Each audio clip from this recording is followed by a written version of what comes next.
భూమి మీద ఎవరి పట్ల దేవునికి గొప్ప ప్రణాళికలు ఉంటాయో వాళ్ళ జీవితంలోనే గొప్ప గొప్ప శోధనలు వస్తాయి. ఇది గుండెల్లో రాసుకొని, ఏ సేవకుని మీద దేవునికి గొప్ప ప్రణాళికలు ఉంటాయో వీడిని ఒక ధృవతారలాగా వాడుకోవాలి. దేశ దేశాలను కదిలించే ఒక శక్తిలాగా వాడుకోవాలి. రాష్ట్ర రాష్ట్రాలను, దేశ దేశాలను, ఖండ ఖండాలను ఈ వ్యక్తి ద్వారా నేను కదిలించాలని ఏ సేవకుడి మీద దేవుడు ఆశలు పెట్టుకుంటాడో, ఏ సేవకురాలి మీద దేవుడు గొప్ప గొప్ప కలలు కంటాడో, ఆ సేవకుల జీవితంలోనే గొప్ప గొప్ప శోధనలు వస్తాయి.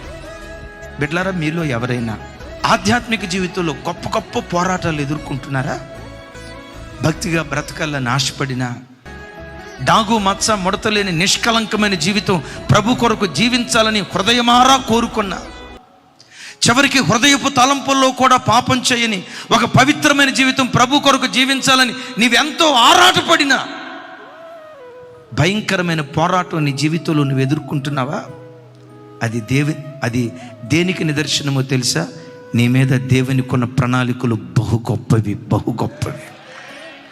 యాకోబుకు మొత్తం ఎంతమంది కొడుకులు? ఈ 12 మంది కొడుకుల్లో ఎక్కువ శోధన అనుభవించింది ఎవరు? యోసేపు. యోసేపు అంత గొప్ప శోధన ఎందుకు ఎదుర్కొన్నాడు తెలుసా? యోసేపు పట్ల దేవునికి ఉన్న ప్రణాళికలు అంత గొప్పవి కనుక.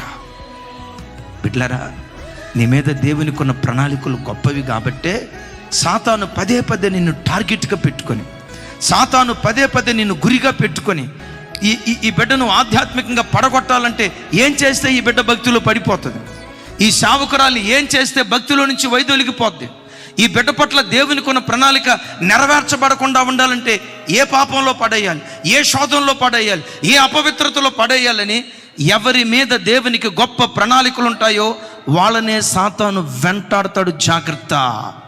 తల్లులారా, నా వైపు చూడండి. నీ ఆధ్యాత్మిక జీవితంలో నీకు ఎక్కువ శోధనలు ఎదురవుతున్నాయి అంటే అది దేనికి సంకేతమో తెలుసా? నీ పట్ల దేవునికి ఉన్న ప్రణాళికలు కూడా అంత గొప్పగా ఉన్నాయి.